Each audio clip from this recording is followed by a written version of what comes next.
Today's episode is with Carlos Turini, family lawyer. We spoke about dispute resolution, how to go about doing so, what it looks like doing it one-on-one with your partner, what it might look like in the courts, the advice he goes out and provides, looking at relationships with children, how the court might look at that, and so much more. Hope you enjoy this episode. Okay, life can be crazy. You're feeling like you're sinking, just trying to find a meaning. It's time for better thinking, yeah, better thinking. Time to tune in. Let's go. So welcome, Carlos, to Better Thinking Podcast. Carlos is a family lawyer, and I thought it would be very interesting to get him on. We've had so many fascinating conversations and talks for quite some time now, and I thought it's really useful to hear more about, what does the life, day in the life of a family lawyer look like, and go from there. So welcome, Carlos. Thank you, Nesh. Thank you for having me. I have been a family lawyer for many, many years. I was trying to work it out. It's specifically in family law since 1988, so it's a good 30 years. And it gives away your age a bit. That's right. It does. And I still have a lot of passion for the work, and I still get quite a big kick out of it. Why do I do it? You're dealing with people, normal people having big problems. I see it as a bit of a privilege that I get to try to solve the problems with them. I'm always aware when you're seeing a client for the first time that, while they're waiting in the waiting room, probably they're quite terrified about what you're going to tell them about the prospects and what they're expecting in the future. They're concerned about a matter that may take over their life for the next few years. How do you manage that? Because I'm putting myself in the shoes of say clients, and you're sitting there and say I've separated from my wife, or I'm thinking about separating, and how that's all going to play out. There's probably kids involved, and material possessions. Probably a lot of thinking psychologically, regret or embarrassment or sadness, grief, loss. What are my friends going to think? What are my parents going to say? I imagine there's a huge amount of trepidation. How do you kind of deal with that? Someone sort of walks up and says, "Oh, hi," you call them out and they say, "Oh, hi, I'm Nesh." Yes. How does it go? Well, what I personally try to do is to make them feel at ease, and I let them speak. I let it be free flowing, the conversation, at least for the first maybe half an hour or so. And then, if need be, I start to intervene and ask questions. True, I think very often they are at the worst time in their lives. They're facing the worst crisis they could possibly be facing. And when I understand the facts, very quickly I get an idea what the case is about, what are the possible outcome if the matter ended up in court, and possible remedies. But then you need to look at everything else, all the things that you mentioned, right? What is important to people. Sometimes when they're telling you the story, you start realizing that somebody looms very large. Could be a father-in-law, mother-in-law, or someone else, or one of the children. So you understand there's some dynamic there going on, and you need to understand and how to address it. Or whatever it is, it's a topic. Sometimes it's a topic that is affecting a client. It could be what you just said before, how humiliating it is for that person, and to bring it up to the extended family. So I try to start working out in my head, and then to introduce to the client is the idea of a plan of action. Where do we go from here? Come back to that how you start formulating, because I do a very similar thing in my sessions in terms of the moment a client comes in, as much as it is a information gathering session, and I'm trying to not only understand the client but also build rapport. But in the back of my head, I'm immediately looking at, what's the context? Is there a history of anxiety or depression? Any drug or alcohol? What's their avoidance patterns? How much support they've got? what's their previous coping looked like, and it's just like an infinite number of things floating in my head. Are you doing a similar thing where you're kind of gauging where, how difficult this matter is, or how complex the matter is, or how complicated maybe even the person is? Absolutely. Okay. Absolutely. You're forever assessing throughout that. I find that initial meeting with the client is essential. It is absolutely essential. So much so, if you inherit a case from someone else and you haven't had that initial meeting, I always feel that there's something missing in my instructions. So yes, you do all those things, and you look at the things that are important from an objective point of view about a family law matter, legal issues, and on the other, the subjective issues for the clients. And to go back to something that you mentioned before, maybe a client is saying, I want my partner to have everything, all the assets, and he or she can have the children because I cheated on him or her. And then, so that's guilt. Guilt yes. is driving this person to do this.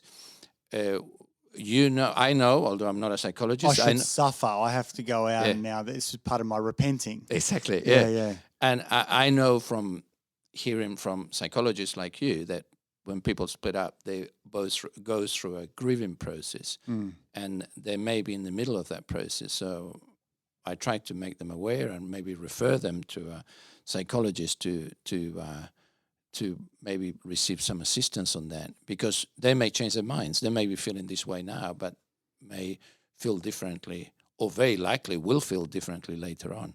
That's huge, isn't it? It is. I find that so much. I'll be in a session with a client and they're adamant, especially in relationships, they're adamant, this is over. I've had enough. This is the final straw.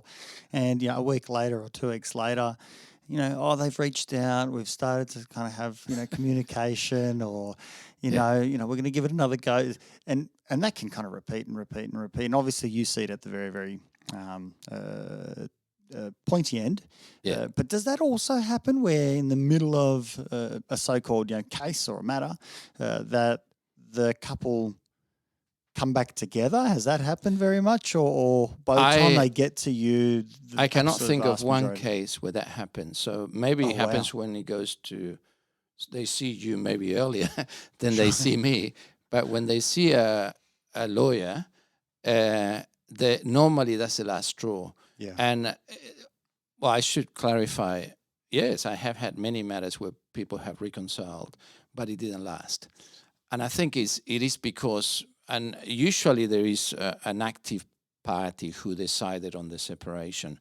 And even if the active party changes his or her mind and they both get together, maybe it's an inactive party that never forgives or forgets. And yes, it just, for some reason, when they get to the stage where they have obtained instruction from lawyers and so on, I find, I don't know, maybe I'm becoming skeptical. I wonder if part of that, and I'm just floating this out there, is by the time you get to see a lawyer and there's instruction taken and obviously some communication, it almost at that point can feel like we're going into battle.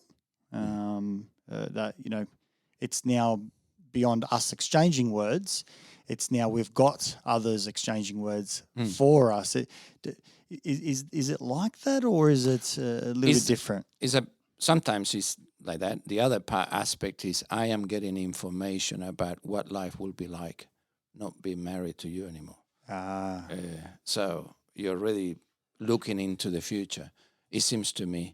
But I should say, one thing that I feel very strongly about, especially when it comes to matters involving children, that as much as people, yes, when they separate, they go their separate ways and they build up their own lives, separate lives and so on, how important it is, if possible, to keep having a working relationship about their children. These people split up today. In 20 years' time, even if they hate each other, probably they're going to turn up to their children's wedding, and they have to behave if possible. And maybe... they often don't. Yeah, that's right. And while they are still raising children, ideally they'll have a working relationship and can make it work.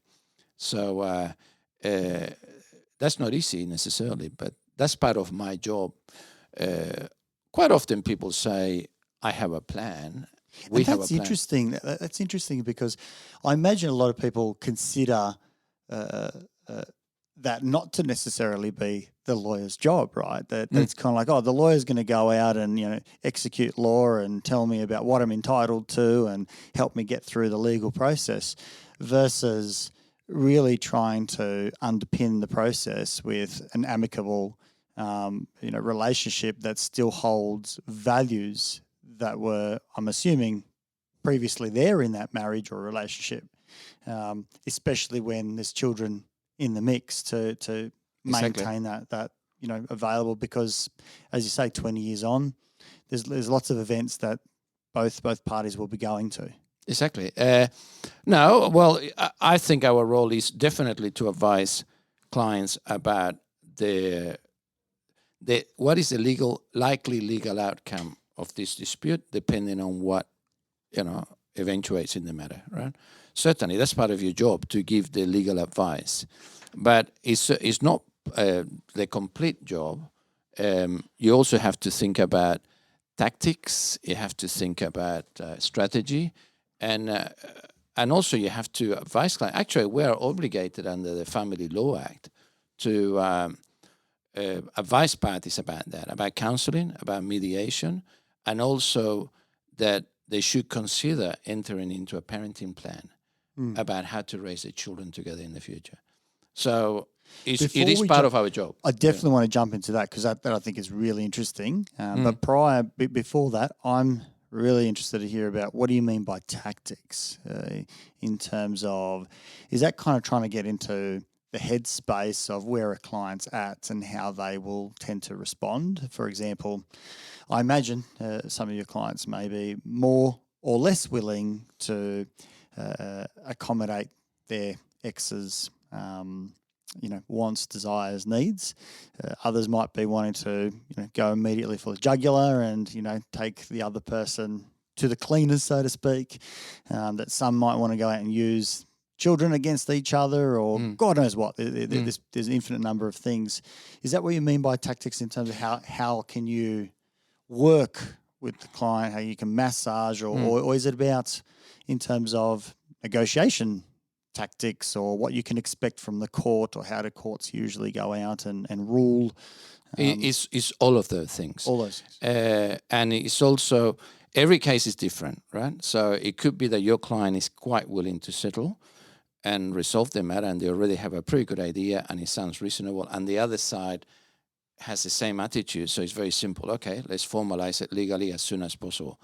It may be that your client or the other party is very aggressive and or threatening and wants to be litigious and so on, and but your client wants to resolve the matter. So assume that situation. Then you need to tell your client, well, of course, I'm a trained litigator. I know how to litigate if I have to, and we could let the other side know that we can do all these things and take you to court. If you take us to court, we can do these things. But then invite that person to come to the negotiating table, because that's what your client wants. So that's what I'm thinking about. Geez, that's hard, because I've seen clients that are unbelievably avoidant of confrontation. Sure. And I've seen cases where, to completely avoid the possibility of confrontation, they will effectively go out and say, you know what, I don't want anything. You take 9% of the house, and I'll even inherit the debt. I don't care what it is. I just don't want to have an argument anymore. And from my perspective, that was probably how the relationship was, during that marriage as well. It must be. Can you maybe talk me through what it's like for you when you see something like that? Because part of me as a psychologist, I'm supposed to be objective, right? I'm supposed to kind of just assist the client in how they see it, give them alternate points of view and the like. But I'm not supposed to necessarily become subjective and say, oh, you're a likable person, and you deserve more. You should ask for more. Or that's not necessarily how, from a psychologist's hat, it would look. What's it like for you personally as well? You know, obviously there's a legal side, and what's it like for you? It can be very frustrating. This week, for example, I can give you an example of a client. I signed consent orders for a client where he's getting 40% of the property when it's a very clear 50-50 split. It's two couple who are retired, and they have almost similar superannuation and similar assets. And that's what he wanted to do. That I found that quite frustrating.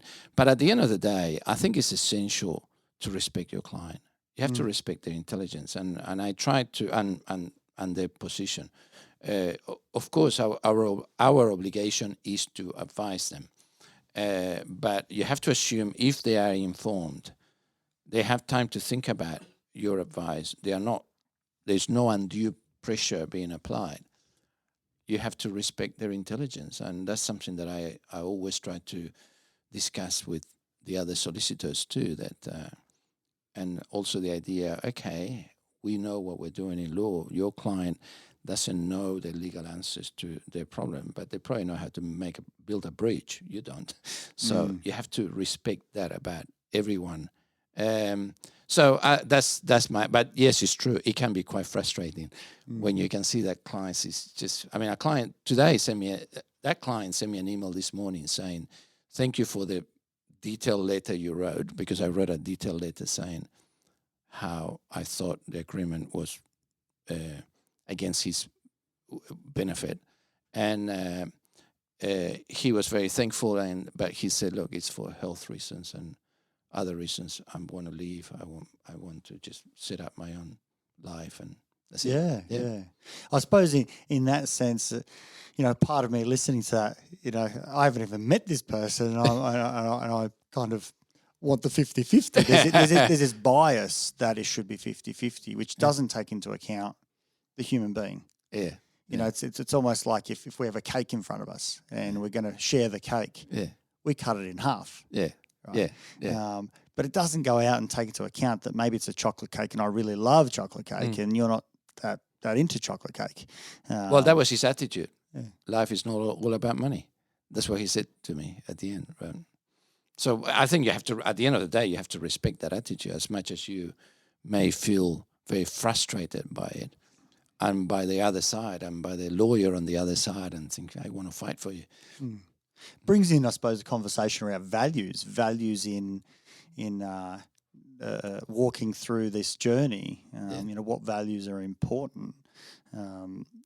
Probably also touches on parenting plans as well. Can you maybe talk a little bit about how values might show up? I mean, obviously, it's a huge part of psychology. I think I'm constantly talking about values with clients, whether it's explicitly or not. But you introduced to me the concept of values. I was always interested to why people split up and what happens. And I used to be a little bit more vague about the idea of, well, people just grow up, they just grow differently, they become different people or whatever. But I understand your idea of value from a psychologist's point of view, which is share values, and then sometimes people don't complement each other and they have to move on, or for whatever reason when they split up. And okay, talking about parenting plans or arrangements for children, that's a good example of what to do post-separation and how to address the issue of values and so on, and how you want to raise your children. Let me just jump in there quickly. Yes. There's a huge difference between like a parenting plan in my head versus arrangements for children. Yeah. It's beautiful sort of shift in how that feels. Right. Right. Versus like custody. Yeah. Is language sort of something that you're, you know, wrestling with clients all the time as well? Absolutely, yeah. I mean, the first thing I have to do is to tell them what the law is in a family law dispute. And I have to say, if this matter goes to court, the paramount consideration is what's in the best interest of the child. It's not what's in your best interest or your ex best interest is the child. The court has to consider a number of matters, but the court will not let you file unless and until you try it mediation or counseling and try to resolve the dispute. So don't go to court without that, unless there are exceptions always, violence or urgency or whatever. The other thing, which I was saying so the earlier, court's really saying, let's try and do this through mediation. You know, the court's the last sort of point of call. exactly. Last resort is Let's try and figure everything out, outside, whether it's through your lawyers, through mediation, through individual attempts. exactly. So that's right, and that's what the court is trying to make you do.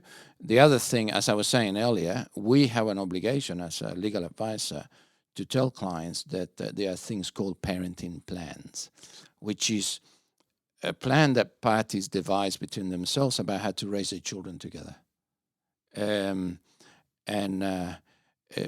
I used to be very skeptical about parenting plans. I used to think, no, you just need to apply a minimalist approach. These people split up. Dad is going to have the children. I'm giving the typical example, okay? Dad is going to have the children every second weekend and half of the school holidays. Let's work out when Dad will pick up and return, and then what will be the half of school holidays arrangement. What's the point of getting two people who split up, they don't like each other, to try to agree about routines, at what time the children are going to clean their teeth, what time they're going to bed? It's just crazy. They don't agree on what day it is today. But that was my attitude. But I have come around. And that makes a bit of sense as well, because, the moment you start talking about bedtime, two people can start going a bit, mad, so to speak. Exactly. That they get very invested. No, they need to be in bed by 8 o'clock because they've got school the next day and they can't go out and have a fresh mind or be able to take in any of the information the next day. So it's going to have this huge impact on their education, et cetera, et cetera, et cetera. And another person saying, no, I remember the fondest memories I had growing up was staying up late till 10:30 with mum and dad. That's right. They're vastly different. I mean, it's a value sort of conflict, but they're coming from different approaches. Even going to bedtime, it can be massive. That's right. But I think, so I came around. I used to think there's no way you can get people to agree to those things, so just leave them alone. And from a lawyer's point of view, just try to get them to agree on the, what I call the minimalist approach, on the minimum that you can. But then what I started realizing was to see people coming to me with arrangements that they have had for years. And they are not, and you look at them and you think the court will never do this. I will never advise a client to do this, but it works. It works, and it could be too weak about. It could be because, you got one of the parents work shifts, it's a fireman or a nurse or whatever, and somehow they make it work. And it works, and there's no hostility, and the children know that is the arrangement, so good. So I came to the view that parenting plans are a great idea. People should try it. And the best part of the parenting plan is people sitting down to negotiate. And what I advise people in that initial appointment is there are some requirements for a parenting plan and what arrangement you're going to have in the future, whether it is shared care or one parent will have more time than the other. Mutual respect. Respect the other party's role in the process. Complement each other. Be flexible. Communicate. Without those things, it is crazy. The law is there's a presumption under the Family Law Act that children should spend equal time with the parents or substantial time with the other parent. It is a rebuttable presumption. That means the court can say, well, I have to consider it, but I decided not to, if you have a fight in court, okay? And when it was first introduced a few years ago, a lot of judges were imposing weak about arrangements, equal 50-50 arrangements. And what happens with 50-50 arrangements, and often clients come and say, I want 50-50 of my children, is it can be the best and it can be the worst of arrangements. And it all depends on the attitude of the parents. Why is that? If the parents can have a good co-parenting arrangement where there is mutual respect, there is flexibility, there is good information, they are aware about complementing each other and so on, it can work well. children are going from one house to the other without any stress. They can speak about the other parent without being concerned or without rules against it and so on. The parents try to apply similar or complementary routines. Imagine a situation like this where you have good co-parenting arrangement. Mom, ex-husband rings ex-wife, you're good at math. Little Jimmy has a school project for math. What if this week is mine, but what if he stays with you for 3 nights because he needs to finish that project? Wow. Imagine that compared to I don't want to hear about what happens at your mother's house when you're staying with me. Don't raise your mother. I don't want to know anything. So children are going from one world to the other week about. So I think attitude is a lot better than what people end up with. It doesn't matter what it could be. School term about 3 months with one parent, 3 months with the other. But as long as everybody agrees and they have a good approach and attitude to it, the parents. Flexibility in terms of trying to meet the needs of the children. Exactly. Well, my apologies, meet the needs of the family. Yeah. It's just it's a split family. Exactly. And how do you meet all those needs? Because it might be mum and dad's circumstances that change, as you say. They might be doing shift work, or the child's circumstances, whether it's during the school term or during holidays. Exactly. Whether there's an assignment due or who's going to take them to, soccer or netball or whatever sport they're playing. Try to work that together. Flexibility, and it could be that one party says, "Hey, we're going to take the children overseas," and so exactly rather than going week on week off, it's going to be a very expensive ordeal. Yeah. We might take the kids this year for 3 weeks. You take the kids next year for 3 weeks, and that way we can do big overseas holidays if that's what they choose to do. That's a perfect world. Okay, I sure, get that's it. The ideal. It's a perfect ideal. And sometimes it doesn't work. Sometimes people argue about all kinds of things. Give me something realistic, not realistic in terms of the more grey that you would see. Okay, I don't agree that little Jimmy is allergic to gluten, or that has autism, or whatever, right? So you got one parent saying the child is going to the specialists are saying that this is a condition. I don't agree with that. I don't agree with the ADHD, or any of those conditions. You can describe it better than me, what that condition is. And so what do you do with that? Sometimes people go to court to argue about that. I go back to the idea of the rules of engagement of the parents. If you may not believe that the child has a problem with gluten, but the other parent says that the child has that problem, why not respect? What's the problem with respecting that concern, right? Because you are respecting that other parent, right? Yeah. And maybe that other parent took the trouble of going to the doctor, and the doctor made the diagnosis, and you're too busy doing something else. Just accept it and move on. So, but people go to court about that. People go to court about which school the child should go to. Should it be school X or Y? And courts hate having to choose. Imagine a judge having to say this school is better than this other school. They don't do it. They just basically they say, okay, such parent ultimately has to say. How does it work for the child? So when does the child get a voice? How does the law look at when can a child put their hand up and say, I want to live with mum, or I want to live with dad, or, I think there's potentially even a court-appointed representative. Right. Or how does that all work? Okay. There's nothing in the Family Law Act that says from this, when the child is 12 or 13 or 14, they can have a say. That's not in the Family Law Act. So the court will always listen to what a child has to say, but obviously the weight the court will give to a child's expressed view will vary. So if you're talking about a 4-year-old, it's different than, and it's not fair on the child to put it on a 7-8-year-old child on the child's shoulder. I'll tell you what, jumping in very quickly, I'm certainly not a child, psychologist expert by any means, or at all. But I've listened to psychologists who are really good in that sort of space, and they ask very, very clever questions. Such as, if you were on, this is for very young kids, if you were on a deserted island by yourself, who are the two people you would want, or who are the three people that you would want, or who's the first person you would want with you?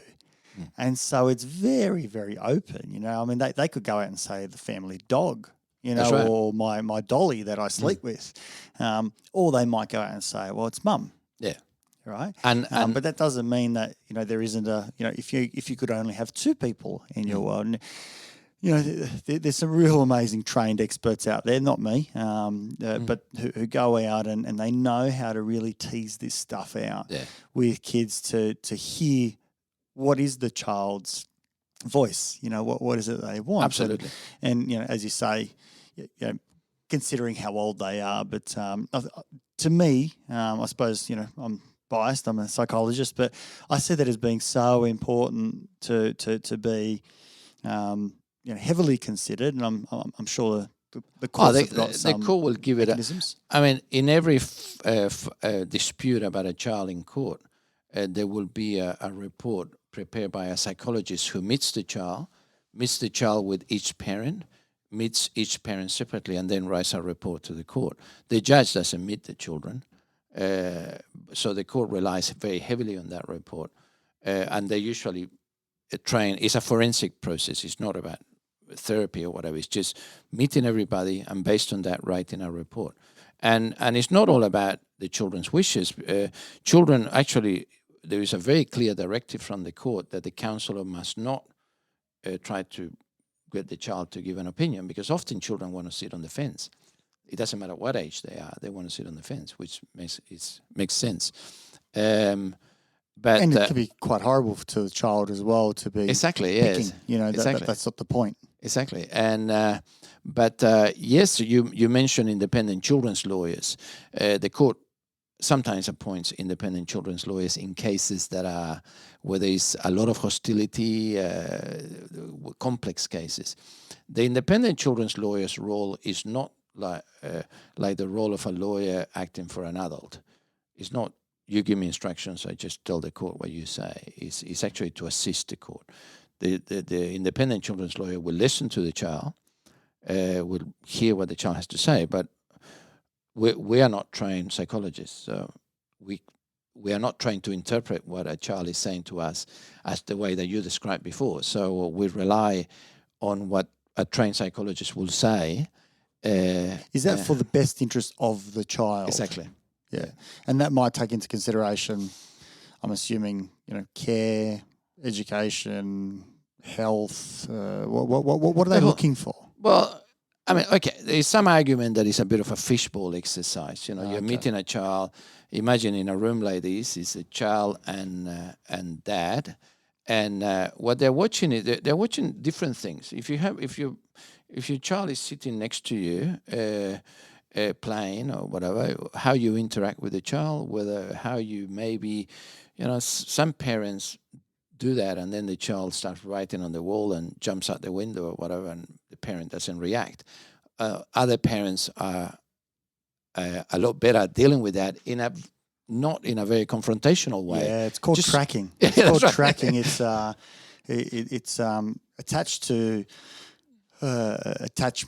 attachment theory, with kids, where if a parent is tracking the child doesn't have to go out and track back, right, because they will go out and view. However, if a child goes too far and a parent's not looking, you hope that the child begins to track in return. All right. And so they go, oh, I've gone a bit too far. Okay. And so they look back.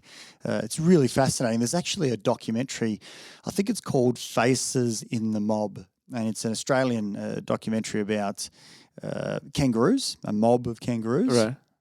And they look at this attachment and this tracking component of attachment, right, between two mums and their joeys, and it's really, really fascinating. I'd recommend. It's a really good.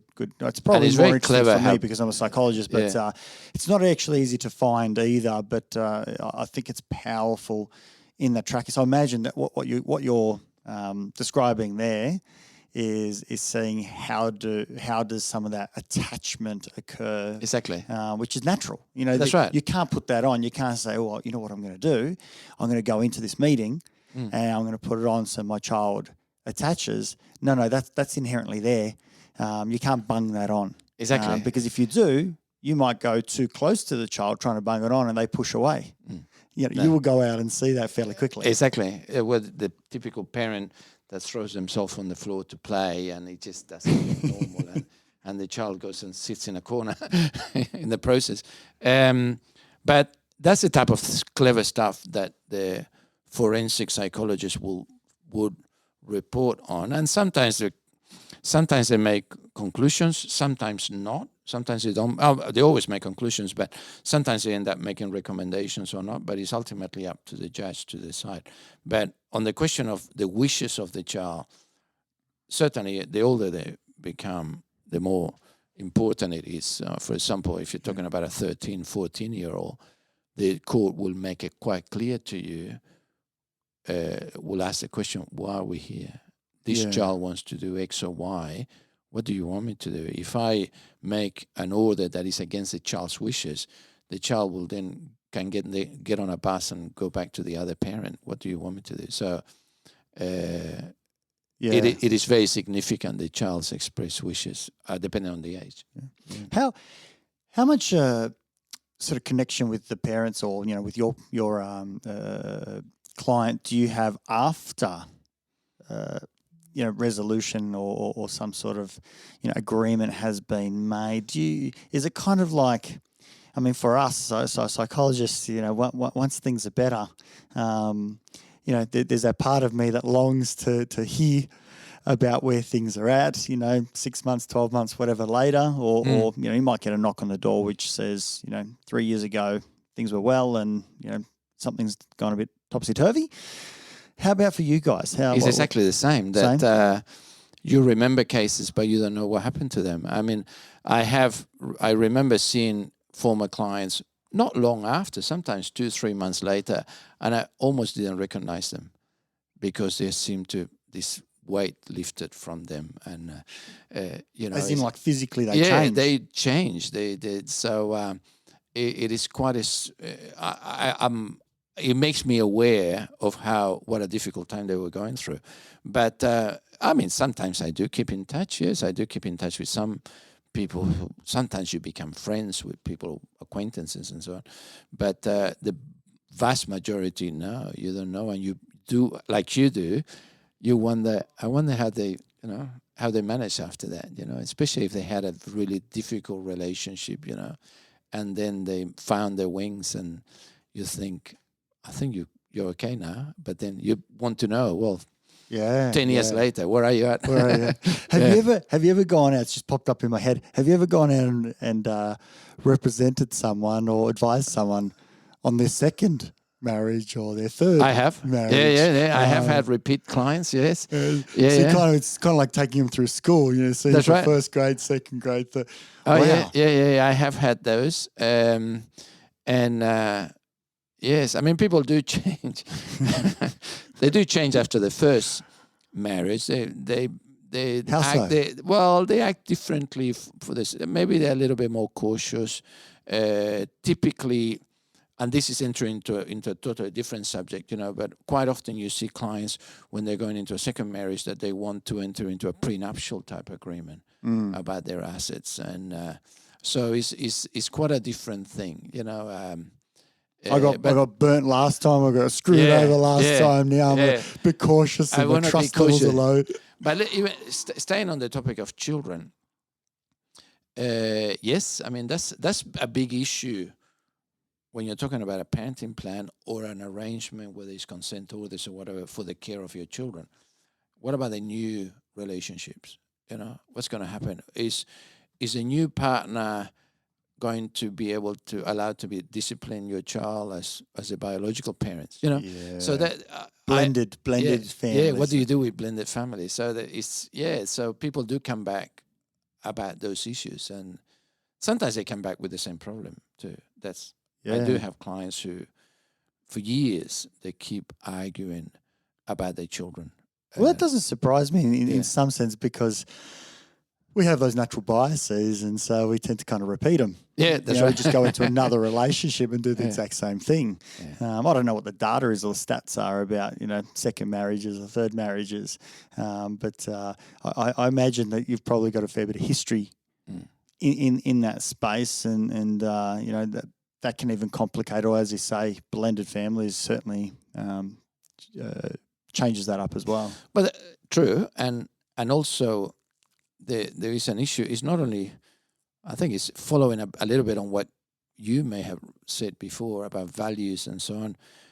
It's not just the individuals, but it's the whole extended family. That's where your values come from then.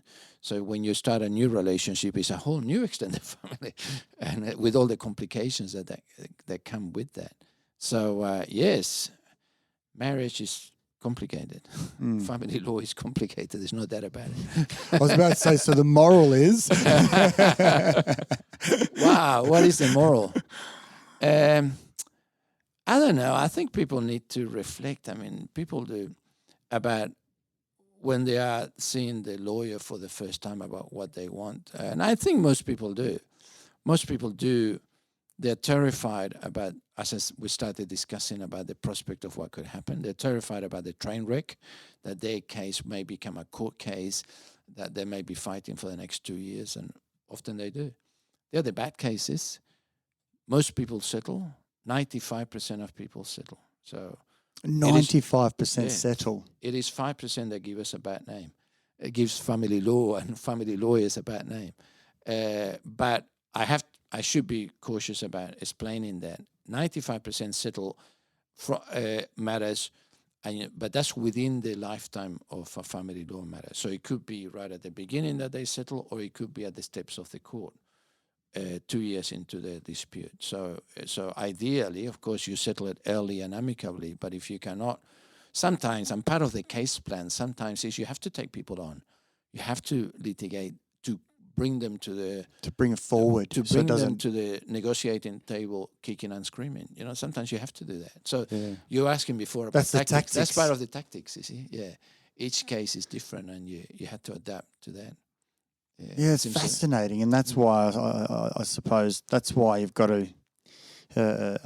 For me, thinking about it, I'm not a trained lawyer. I have no idea, about anything really in that space, and so to be able to even appreciate what are the pitfalls, what do you see on a daily basis, I can't see.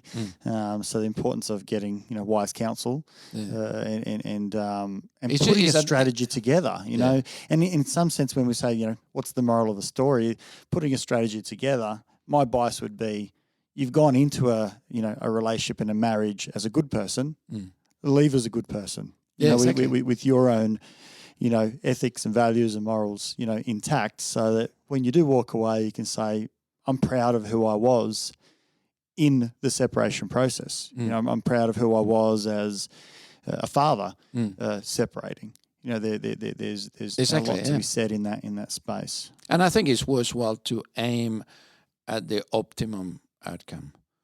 I mean, maybe it's pie in the sky stuff. I understand the optimum outcome. Some people achieve it. They do it normally. They do it without the assistance of lawyers or psychologists, because they just get on and can make it work. So it is maybe forcing the issue when people need the help of lawyers and psychologists to do it. But at the very least, you can aim at having an arrangement that works, even though it's not perfect. Yeah, look, I'm with you 100%. Yeah. I think in most places I wouldn't aim for the ideal, because I don't think the ideal is makes more problems than it does. Sure. And, it's not as helpful. It's generally garbage, so to speak.